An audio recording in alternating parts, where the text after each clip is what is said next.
Welcome to Timeball Games. I'm ELD, here to ask you for help in growing the channel. When we reach 2,500 subscribers, I'm going to be giving away a custom leather playmat to one lucky subscriber. So be sure to like and subscribe. Welcome to Fast Effect Double Speed Magic the Gathering from ELD's Timeball Games. Here we have Matt leading off with that incredibly scary opening pre-game showing Chancellor of the Annex. Finding out very quickly here that Andrage's food chain deck may be a turn too slow. We've got a Dark Ritual. It is resolving, and now a Cabal Therapy.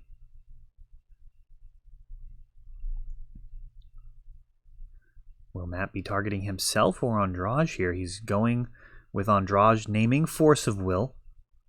2 mana left. Entomb. And Reanimate. And Andrage actually not interested in playing that out any further. Just like that. Scooping it up to Reanimator. Not interested in trying to get anywhere there. So Force of Will shut down. Thanks to Cabal Therapy and Chancellor of the Annex.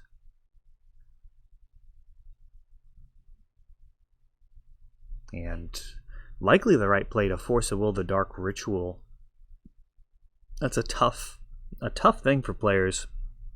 I think now more than ever.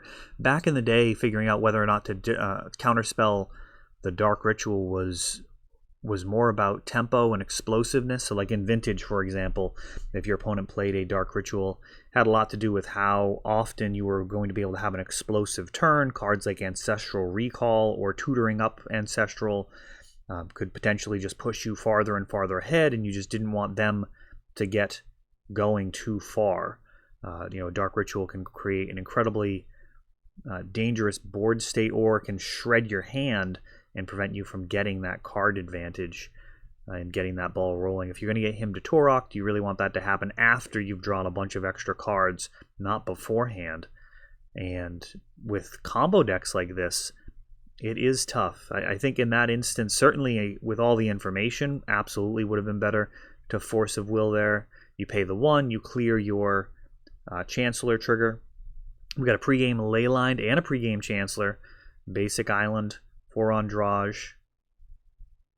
A Faithless Looting.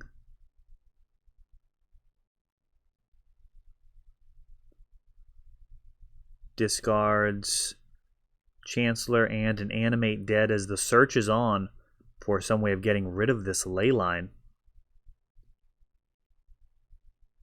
One of my favorite. Oh, interesting. Oh, it looks like Andrage played Ponder and it actually got countered, but he could have paid the 1. So I'm actually thinking perhaps Andrage is unfamiliar with that card.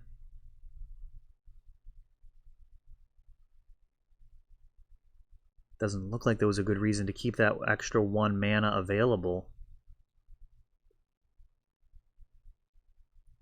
Breeding Pool, and now a food chain off the top. There's a Walking Ballista in hand, so this could be over with any top deck. He's covered in bees.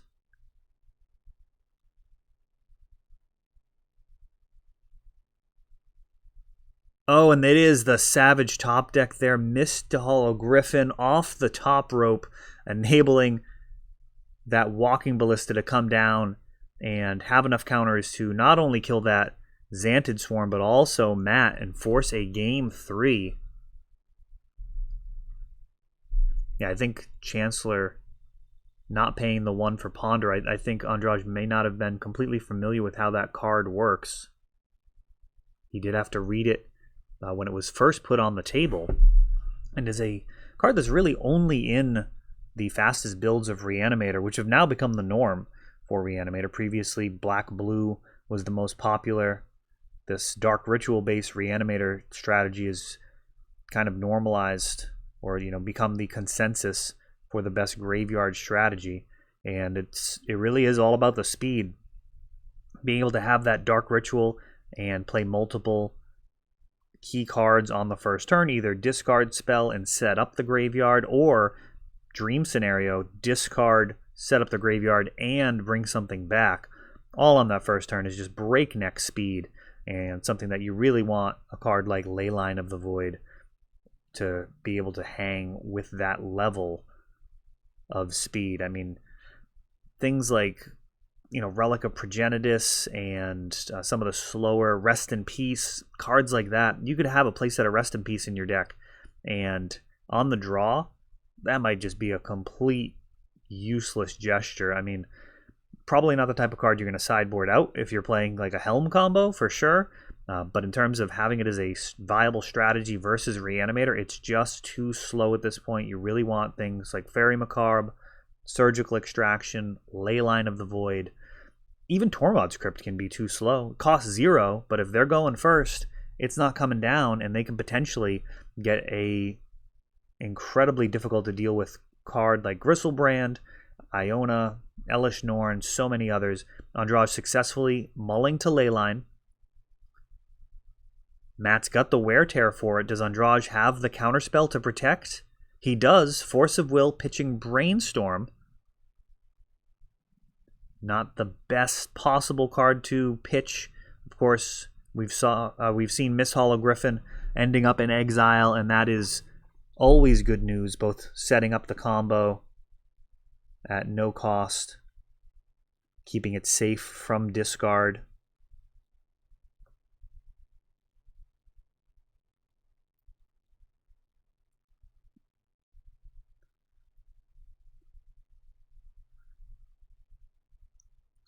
Brainstorm. Now, I think this is incorrect in terms of the graveyard. Looks like Leyline might be being applied to both players right now. Narset going to the graveyard. So essentially that Brainstorm should be in exile. And now Manipulate Fate. Going to draw a card and set up lethal if a food chain is ever drawn. He's got the 3 mana. Now he needs the food chain. That Narset would have done a lot of heavy lifting.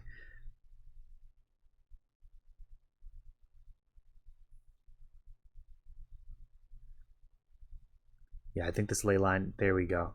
Matt has now caught this. The Brainstorm's still in the wrong zone. Hopefully that won't be an issue. But yeah, Leyline, similar to Rest in Peace, but not symmetrical.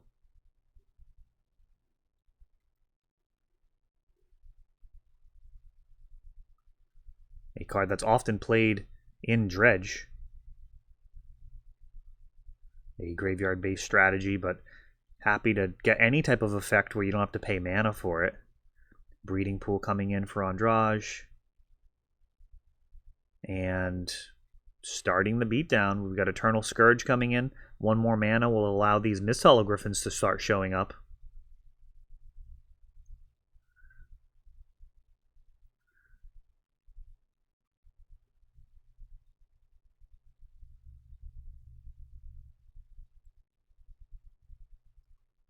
Icefang Coatl drawing a card.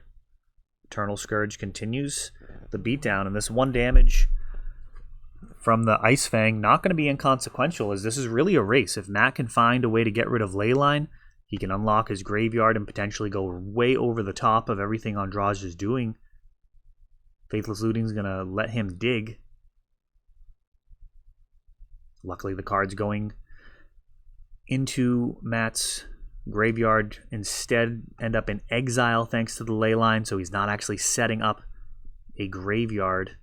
But now we've got Unmask, likely trying to clear the way for a piece of removal to get rid of the Leyline. Force of Will, Narset. So Force is taken here. Oh, but just passing the turn. Whew. That is likely going to result in Andrade walking away with this one. That Unmasked taking the Force of Will. You know, at this point, he's just going to be able to keep digging. He can find another counterspell. There's the food chain and the victory. So Narset not even needing to activate that second time, as food chain on a tear here, able to rely on counter magic and leyline, and then ultimately just comboing off. Though they were in great shape anyways, even another mana source would have just allowed that Mist Hollow Griffin to come in and wrap things up. There's, of course, the Reverent Silences and Serenities. All would have been very useful, but difficult to get into your hand. Faithless Looting does dig, but at a cost when you're digging with a leyline on board. And that was a fun one. Thanks for watching, guys. That is all for this one, but don't worry, there is a lot more. You can check out our older videos, and we're always putting out new videos from ELD's Time Vault Games in Bellingham, Massachusetts. If you want to help the channel, of course, you can like, subscribe, share, tap that notification bell so you can know the next time our new videos come out. Thanks for watching.